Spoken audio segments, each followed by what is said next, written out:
जय श्री राम, राम राम, नमस्कार। Education system Bihar में आपका स्वागत है। आज के इस वीडियो में बिहार शिक्षक बहाली 7वें चरण टीईटी एसटीटी के बारे में बात करने वाले हैं। टीईटी एसटीटी शिक्षक अभ्यर्थियों के लिए बड़ी खबर निकलकर सामने आ रही है। सभी विषय के अभ्यर्थियों के लिए महत्वपूर्ण है। 7वें चरण के सभी टीईटी एसटीटी क्वालिफाइड होती है। ध्यान दें, जैसा कि आप लोग हेडलाइन देख रहे होंगे, इन सभी महत्वपूर्ण बिंदुओं पर बातें करने वाले हैं। शिक्षा मंत्री जी के नए बयान, मेधांक कैसे बनेंगे, सटीक जानकारी के साथ रेशियो की जो बातें हो रही है 50-50%, 60-40%, 80-20%, इसके बारे में भी सटीक जानकारी के साथ देखने वाले हैं। किस कैटेगरी में कितना कंपटीशन, इसके बारे में भी बात करने वाले हैं। तो आप लोग देख सकते हैं। तो आप लोग इस वीडियो में बने रहें, वीडियो को अंत तक देखें। अब अगस्त में 7वें चरण नोटिफिकेशन, तो आप लोग देख सकते हैं शिक्षा मंत्री जी के बयान, इससे स्पष्ट हो जाएगा सभी जानकारी जो सीटेट बीटेट उत्तीर्ण अभ्यर्थियों के लिए भी और एसटेट क्वालिफाइड अभ्यर्थियों के लिए भी। तो देख सकते हैं छठे चरण की प्रक्रिया अंतिम चरण में, यह कहना है शिक्षा मंत्री जी का। छठे चरण के रिक्त पद भी, तो छठे चरण के जो पद हैं अर्थात बैकलॉग के पद 7वें चरण में जुड़ जाते हैं। तो यही कहना है शिक्षा मंत्री जी का भी। उसके अलावा आप लोग देख सकते हैं 7वें चरण के लिए निर्देश दिए गए हैं। 7वें चरण विज्ञापन को लेकर निर्देश दिया गया है अगस्त में जारी करने के लिए। तो यह जानकारी है शिक्षा मंत्री जी द्वारा स्पष्ट की गई हैं और 27 जुलाई अपलोड। तो 27 जुलाई तक आज की खबर के अनुसार बात करें तो अपलोड कर दिए जाएंगे रिक्तियों का जो विवरण है क्लास 1 से 8 के शिक्षक अभ्यर्थियों के लिए, सीटेट बीटेट उत्तीर्ण अभ्यर्थियों के लिए और छठे चरण की प्रक्रिया माध्यमिक एवं उच्च माध्यमिक शिक्षक अभ्यर्थियों के लिए पूरी हो जाएगी जुलाई के लास्ट में। उसके बाद रिक्तियों का आकलन हो जाएगा और फ्रेश रोस्टर क्लियरेंस की भी बातें शिक्षा मंत्री जी द्वारा स्पष्ट कर दी गई हैं। फ्रेश रोस्टर क्लियरेंस, तो इसके बाद आप लोग उम्मीद रख सकते हैं अगस्त के अंतिम सप्ताह या फिर सितंबर में। तो यही जानकारी है। अब आगे देख लेते हैं मेधांक कैसे बनेंगे, सटीक जानकारी के साथ रेशियो की बातें जो हो रही हैं उस पर भी चर्चा करने वाले हैं। उसके बाद किस कैटेगरी में कितना कंपटीशन, तो देख सकते हैं। और पिछले दिनों की खबर के अनुसार जब से यह बातें होने लगी है, शिक्षा मंत्री जी कुछ ऐसे बोले हैं जिस पर पिछले वीडियो में भी कुछ जानकारी दिए हुए हैं। अगर आप लोग नहीं देखे हैं तो जाकर देख सकते हैं उस वीडियो को। तो इससे उसके बाद से अभ्यर्थी यह मानने लगे हैं कि 50-50% या फिर रेशियो की बातें हैं जो आप लोग देख रहे होंगे, रेशियो की बातें, तो यह अभ्यर्थी मानने लगे हैं। तो क्या हो सकता है ऐसे में, रेशियो की बात करें तो 80-20 हो सकता है या फिर नहीं, तो इसकी पूरी तरह से नहीं की ही संभावना है। इसकी संभावना नहीं के बराबर है 80-20% की। अब आगे बात कर लेते हैं 60-40% की, तो इसकी भी संभावना लगभग नहीं मानकर चल सकते हैं। और जो रेशियो की जो बातें हो रही हैं तो इस अनुसार से यदि मानकर चलें तो 50-50 की संभावना बन सकती है। लेकिन अभी के अनुसार तो कोई सटीक जानकारी नहीं दिया जा सकता है। अभी के अनुसार जो एकेडमिक को पहले बातें किए हैं तो उसको देख लेंगे एक बार भी। लेकिन जो 50-50 की बातें हो रही हैं तो हो सकता है, तो देखिए क्या होता है आगे, बन सकती है यह बात। तो आप लोग देख रहे होंगे इस पर पहले बातें की हैं किस कैटेगरी में कितना कंपटीशन, तो आप लोग देख रहे होंगे। तो कैटेगरी के अनुसार आप लोग देख सकते हैं कंप्यूटर साइंस विषय के बारे में किस कैटेगरी में कितना कंपटीशन।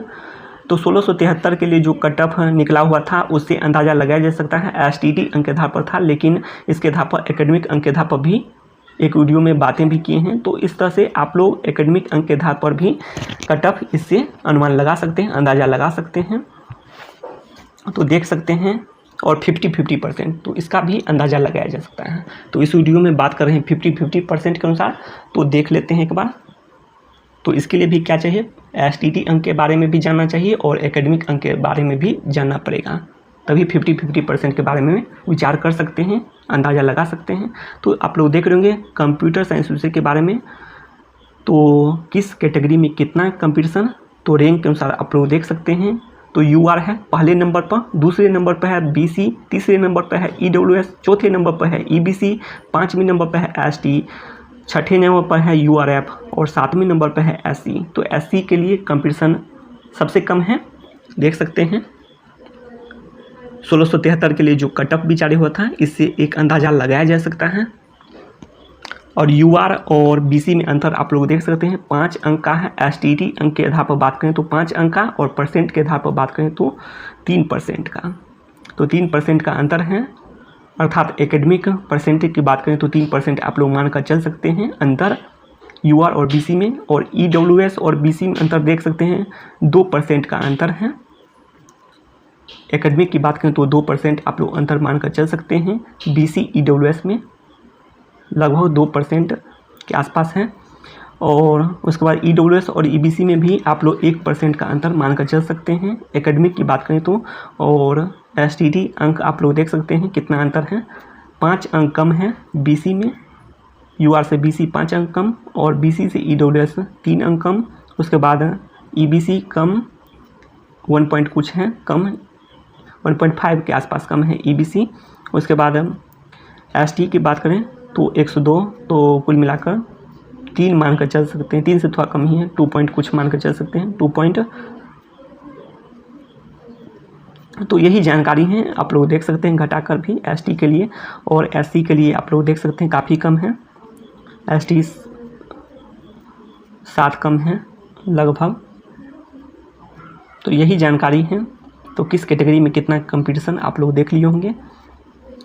अब तो 3000 पद स्वीकृत रखा हुआ है और 8000 पद विद्यालय की संख्या के अनुसार रिक्तियों की संख्या बन सकती है कंप्यूटर साइंस विषय में भी।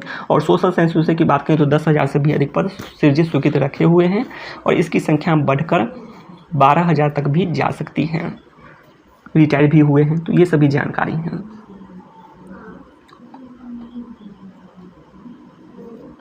तो एक बार देख लेते हैं 3000 पर कट ऑफ आप लोग एकेडमिक कट ऑफ देख सकते हैं कितना गया है। तो यही जानकारी है कितना गया है कट ऑफ आप लोग देख लिए होंगे 3000 पर।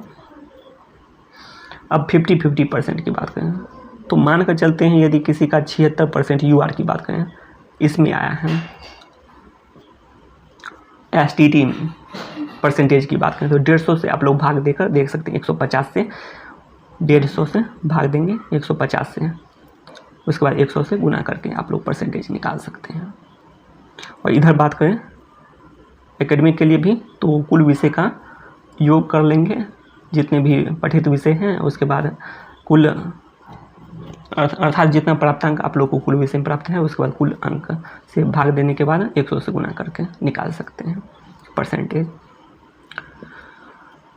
तो 50-50 तो 76 का आप लोग 50 कर सकते हैं, 50-50 अर्थात कर लीजिए, आधा कर दीजिए। तो 76 का आधा 38 हो गया। और इधर मान के चलते हैं कि एकेडमिक में 70 है तो 70 का आधा 35, तो 73%। तो यही बनता है। तो इस अनुसार से आप लोग निकाल सकते हैं 50-50%। और आप लोग कट ऑफ देख लिए होंगे एकेडमिक कट ऑफ।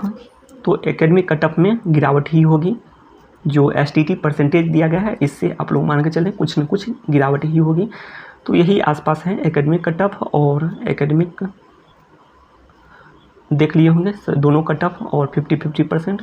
तो शिक्षा से संबंधित तमाम जानकारी के लिए सब्सक्राइब करें एजुकेशन सिस्टम बिहार को। और अन्य सभी विषय की बात करें तो पूरी तरह से नौकरी ही पक्की समझे आप लोग। तो इसके लिए आप लोगों को कट ऑफ की कोई जरूरत भी नहीं है, पूरी तरह से नौकरी पक्की है।